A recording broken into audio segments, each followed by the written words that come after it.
In 2015, mass migration plunged Hungary into chaos. The result? A political backlash still reverberating around Hungary and Europe today. Viktor Orban is, next to Mr. Macron, Mrs. Merkel, I think the most influential politician in Europe. He is perfecting a kind of new style of politics, single-party rule. Hungary is still very far away from Russia, Azerbaijan or Turkey in this respect, but it's inching towards that place. If you want a symbol that captures the power and the simplicity of Viktor Orban's nationalist message, then this is it. 170 kilometers of fortified border fence. Hungary's way of saying no way to immigration. The ever-growing gap between the leftist, liberal political elite in Western Europe and the electorates in the member states has to be closed. If it's growing further, then it's going to ruin the European Union.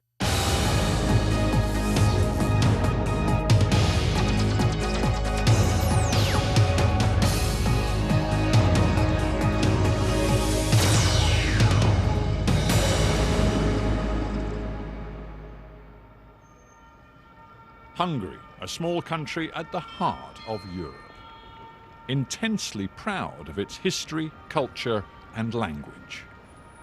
The Magyar story can be traced back more than 1,000 years. Now it has a new central character, Viktor Orban, Hungary's populist prime minister, whose hostility to immigration has fueled the rise of a rebooted nationalism.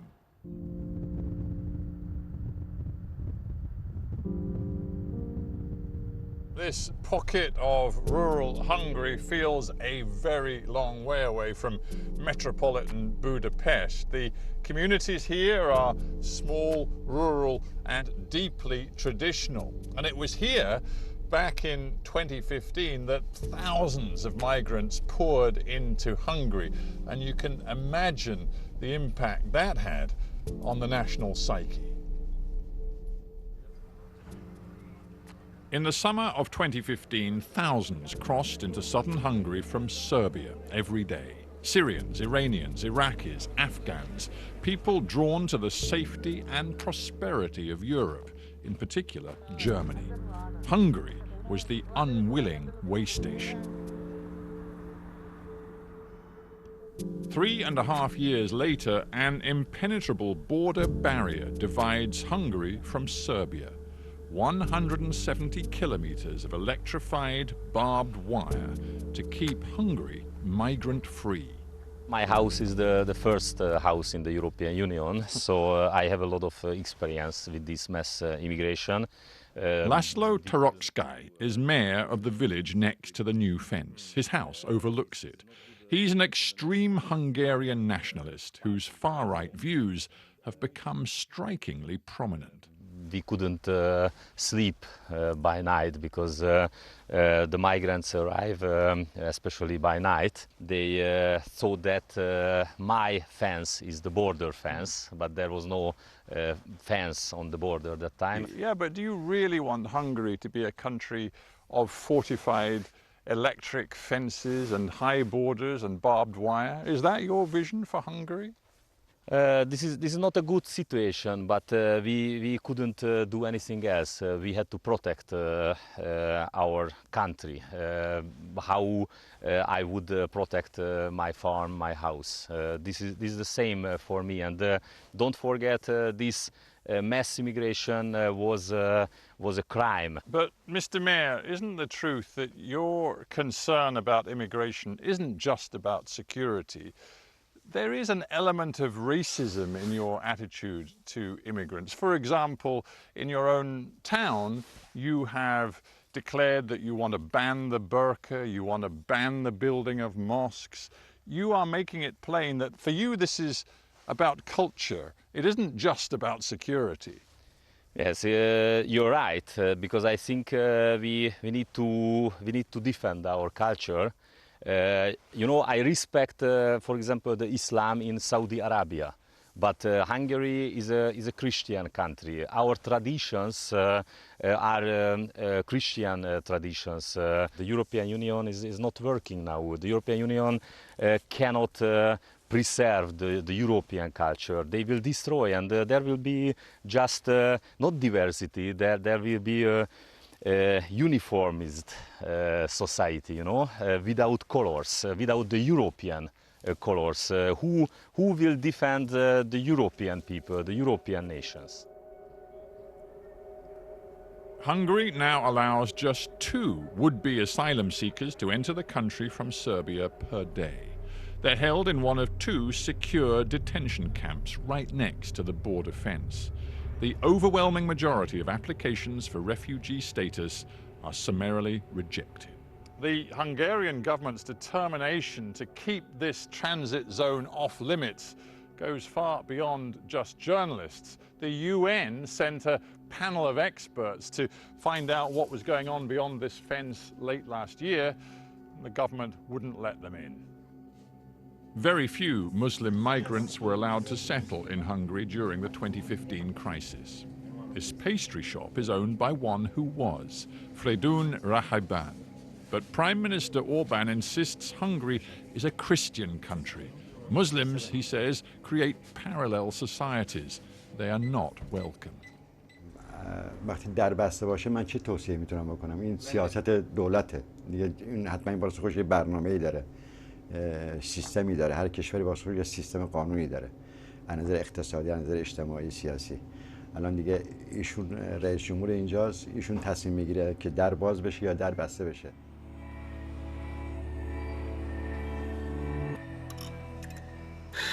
In today's Hungary, human rights workers offering assistance to migrants are seen as the enemy within. And now, the only place where asylum seekers are in Hungary is the border transit zone, a detention center. So we still know what's going on. We're still able to help them. Just a week ago, something happened that I think was outrageous. A family of 5, mother, father, 3 small kids, are detained in the transit zone. They're from Iraq.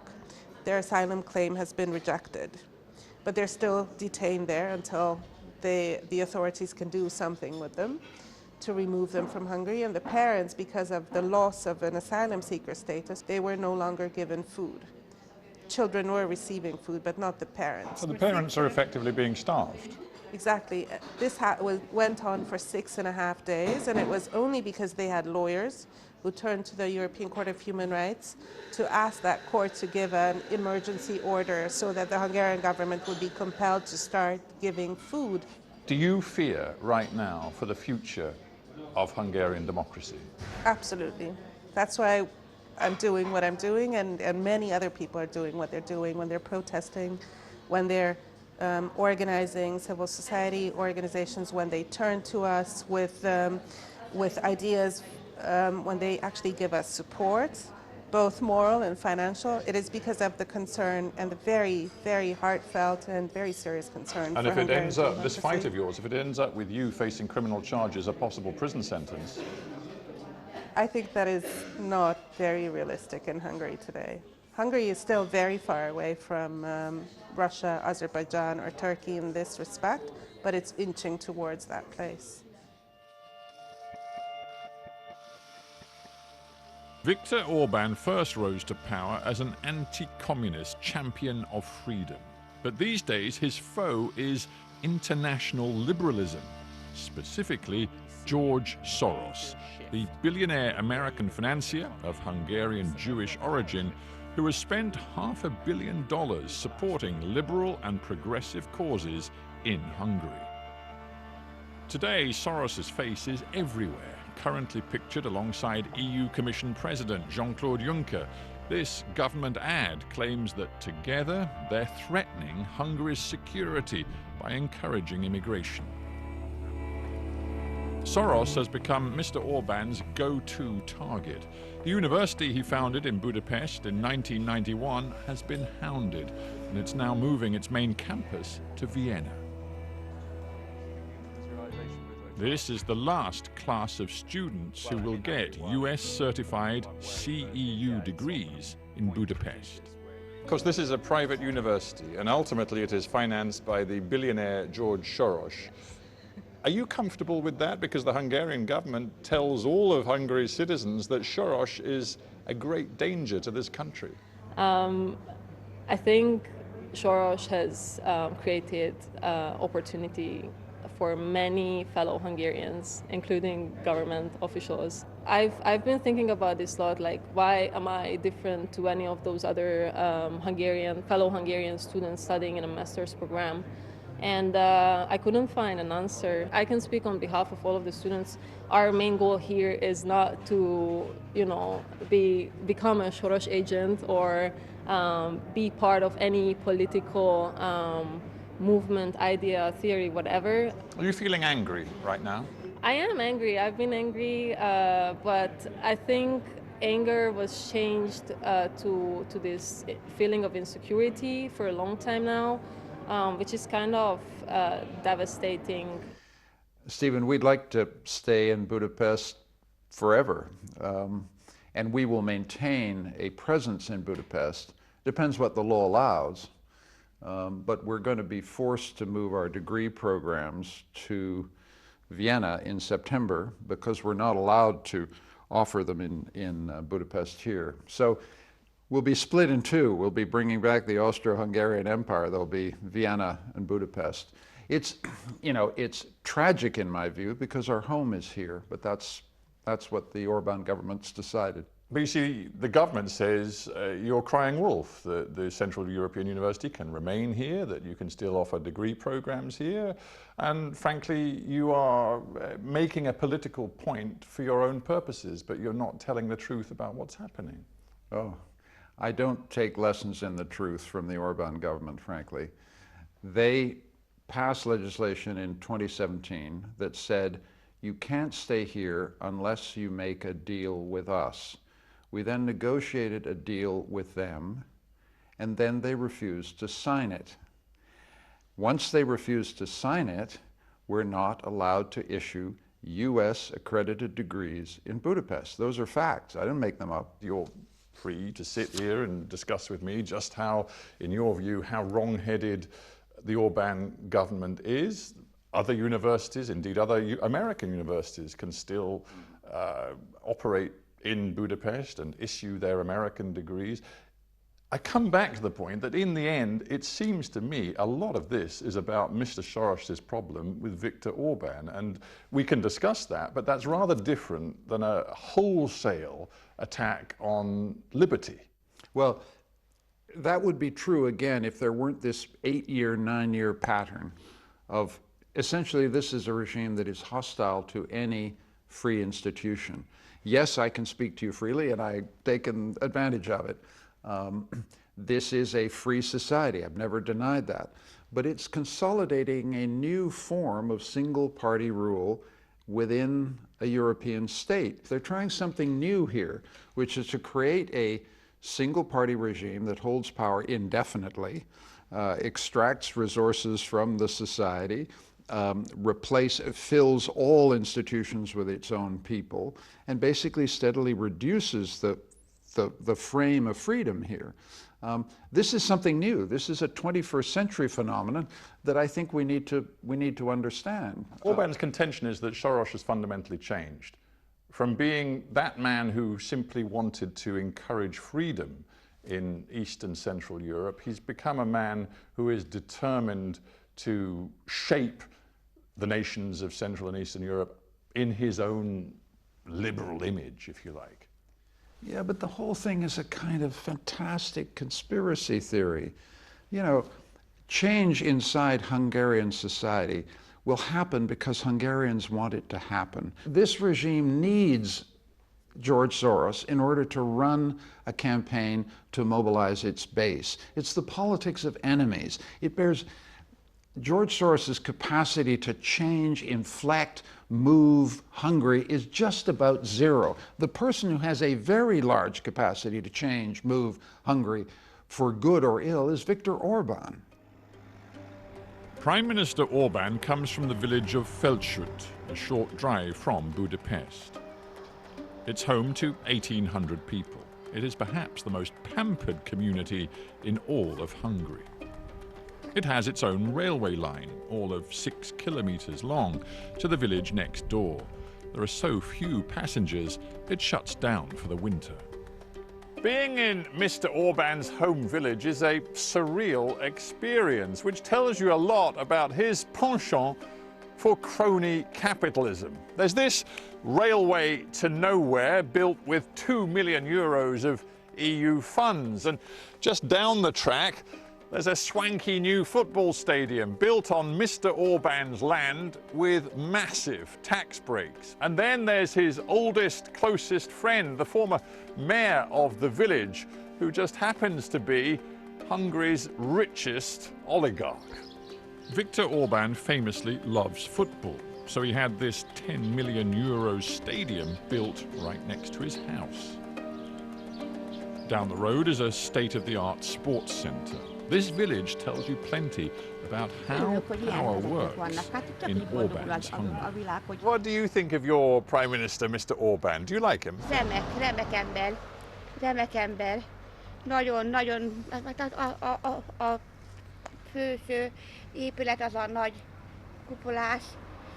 Minden gyönyörűen el van rendezve, minden nagyon szép, gyönyörű. Ő neki köszönhető, meg a vezetőknek, akik remek munkát végeznek. Úgyhogy a falu gyöngyszeme, gyönyörű szép épület. Büszke vagyok, hogy a felcsúti lakos vagyok. Hungary is firmly in Viktor Orban's grip. Now he's looking to a bigger canvas. With European elections looming, he's working with like-minded leaders in Italy, Poland and beyond. Could anti-immigrant, illiberal populism become Europe's dominant political movement? It's very sad to see the political left utilizing the European institutions for its political goals. And I think that's the first thing that stands out. I mean, in the European Union, if you have a disagreement over things, namely whether the country's measures, laws and practices are in line or not in line with what the European Union expects, there is one way to settle that, and that is a legal debate. Is it not the truth that at the heart of your government's worldview is a conspiracy theory that George Soros, an American financier who of course has Hungarian roots, is in essence trying to destroy and undermine Hungary by use of migration and the lure of migrants into your country? It is nonsense, but it is an idea that you have peddled for the last 3 years and more. In face of what you're trying to suggest, there is hard reality underground, and that is Mr. Soros has invented himself as a political actor a couple of decades ago, without saying. That was the intention. If you take a look at his manifestos, the work of the Open Society Institute, take a look at his projectsyndicate.org website, which is the primary way of announcing plans and ideas about, or his visions about Europe, you're going to see that there's no need for any kind of conspiracy theory, because that penetration of member states' policies, European policies, is being done by Mr. Soros and his organizations for the past couple of years and decades. It's important to point out actually that indeed Mr. Soros' framework or network of institutions is something which is executing and exercises lots of power without ever being elected and without the mandate coming from the people. Sorry, you're saying that civil society organizations that advocate for human rights... NGOs in our eyes, especially belonging to Mr. Soros, has nothing to do with civil society. I'm struggling to understand you here. The Helsinki Committee, for example, I've just been to visit there. Marta Pardavi, who is a Hungarian citizen, she is committed to human rights. She works very hard for human rights in many different fields, including the rights of migrants. And she says that her work is being hampered, her organization is being harassed by your government. Civil society is grassroots. We have 65,000 civil organizations in this country. What about the Helsinki Committee? We have a debate with a couple of dozens of them, though, which have nothing to do with grassrootsness, and that is they are not coming from the will of the people. Late last year, you refused to let a UN panel of experts into your so-called transit zones. Because they haven't announced their visit in time. So you're acknowledging it is true? Pardon me? You're acknowledging now it is true. Yeah, that you but would not let them in. you are trying to portray something as is institutionalized, but we are working together with all international organizations as required by international law, and especially coming back to this citation, Marta Parlov is in no way a court, in no way an authority who decides whether we violate. She can have an opinion that we violate. If she wants, she goes to court, and the court is going to decide. She does go to court. Let me point out. Last week she went. Her lawyers working with her went to court because your transit zone was actually violating the law by refusing food to two Iraqis who were there with their children and were denied food by the people running one of the transit zones. Going to court doesn't mean that they are right. It's a court decision that is going to declare to you who is right and who is wrong. The thing is here that we have a case here though, and that is there are established laws for the country by the constitution and legislation of parliament. There's international law which has never suggested that migration is a human right. I wonder if it grieves you to see that a respected university, respected around the world, certainly in Europe, the Central European University has had to close down in this city and move to Vienna. Again, you have to be very clear with the formulation of your questions. Take a 5 minutes walk down the street and you're going to find Central European University operating in the heart of Budapest. Yes, but their headquarters and the bulk of their operations are now going to be in Vienna. You can deny it if you like, it's simply true. An element of their activity moved, which is not in line with Hungarian law. How is it that other universities... Mr. Kovacs, does the truth matter to you? The university is still down the street. Does the truth matter to you? Okay, I just said the bulk of its operations have been moved to Vienna. I'm asking you if the truth matters to you. Take a 5-minute walk. Central European University is still here. I'm happy to take a 5-minute walk, and I invite you to come with me. And you will see that the headquarters of the Central European University has been moved to Vienna. Michael Ignatieff, a respected Canadian politician turned director of the university, calls it a tragedy not just for Hungary but for Europe. Well, we can have an argument about the use of words, but Mr. Ignatieff called himself a failed liberal politician in Canada by his own words. What's that got to do with anything? Because your question announced him as a very respected politician. I believe in Canada. You can be respected even if you don't win power. Sure, that's right, okay. See, it seems to me you just repeatedly make personal attacks, whether it be on Ignatieff, whether it be on Soros, to hide your own cynical agenda. There's no cynical agenda. There's one line we keep ourselves to, and that is law is there for all. I just want you to tell me whether your vision is of an illiberal state and a vision which you believe applies beyond Hungary's borders to Europe generally. Our vision is a perception which is not liberal by the political sense of the word. And that is, the value system, which belongs to Christian Democrats, according to our Christian democratic values, is on the same footing as I suggested with liberal values.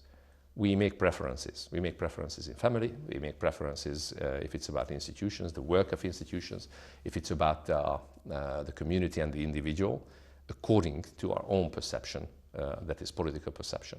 And it's simply a lie and the misconception that there's only one interpretation of the globe, and that is liberal. In that sense, yes, we are going for a liberal perception of the European Union, which is a lot closer, as a matter of fact, to the original sense of the founding fathers dating back to the 50s and 60s. We see that for the past 3 years, especially since the migration crisis, there is a turn, and that is the ever-growing gap between the leftist, liberal political elite in Western Europe and the electorates in the member states has to be closed. If it's growing further, then it's going to ruin the European Union. If you don't listen to the people's voice, which are clearly different from what the political elite is trying to suggest, that's going to end in disaster. It's 3 decades since Hungary was freed from the darkness of the Soviet Empire. Back then, Viktor Orban opposed authoritarianism and championed freedom. How the political currents have shifted in 30 years.